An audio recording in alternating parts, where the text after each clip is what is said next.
KPCC രാഷ്ട്രീയകാര്യ പുനഃസംഘടനയിൽ അതൃപ്തിയുമായി ഗ്രൂപ്പുകൾ. സജീവമല്ലാത്ത പലരെയും വ്യക്തി താൽപര്യത്തിന്റെ പേരിൽ ഉൾപ്പെടുത്തിയെന്നും പ്രമുഖരായ പലരെയും ഒഴിവാക്കിയെന്നും എ ഗ്രൂപ്പിന്റെ പരാതി. കമ്മിറ്റിയിൽ ആളെ കുത്തിനിറച്ച് ജംബോ കമ്മിറ്റിയായി മാറിയെന്നും പരാതിയുണ്ട്. സംസ്ഥാന കോൺഗ്രസിൽ നിർണായക തീരുമാനങ്ങൾ എടുക്കുന്ന ഏറ്റവും ഉന്നതമായ ബോഡിയാണ് KPCC രാഷ്ട്രീയകാര്യ സമിതി.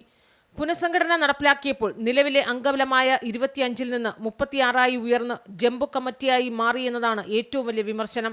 പ്രധാന തീരുമാനങ്ങൾ എടുക്കുന്ന സമിതിയിൽ ആളെ കുത്തിനിറച്ചത് ശരിയായ നിലപാടല്ല എന്നാണ് പരാതി.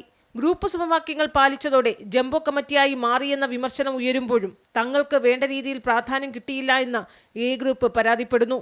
എംപിമാരെ തെരഞ്ഞെടുത്തതിൽ ശരിയായ മാനദണ്ഡം പാലിച്ചില്ല എന്നാണ് പരാതി. ശശി തരൂർ ഉൾപ്പെടെ 5 എംപിമാരെ ഉൾപ്പെടുത്തിയപ്പോൾ രാജ്മോഹൻ ഉണ്ണിത്താൻ, ഡീൻ കുര്യാക്കോസ്, രമ്യ ഹരിദാസ് എന്നിവർ തഴയപ്പെട്ടു.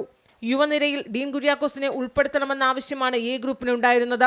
കെ ബാബു ഉൾപ്പെടെ തങ്ങൾ നൽകിയ പേരുകൾ തഴഞ്ഞുവെന്നും നാമമാത്ര പരിഗണന ലഭിച്ചുവെന്നുമാണ് എ ഗ്രൂപ്പിന്റെ പരാതി.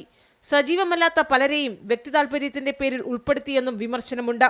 പാർട്ടി നേതൃത്വത്തോട് പിണങ്ങി മാറി നിൽക്കുന്ന VM സുധീരനെയും ഏറെ നാളായി യോഗങ്ങളിൽ പങ്കെടുക്കാതിരിക്കുന്ന മുല്ലപ്പള്ളി രാമചന്ദ്രനെയും വർഷങ്ങൾക്ക് ശേഷം പാർട്ടിയിൽ തിരിച്ചെത്തിയ ചെറിയാൻ ഫിലിപ്പിനെയും ഉൾപ്പെടുത്തിയതിലും വിമർശനമുണ്ട്.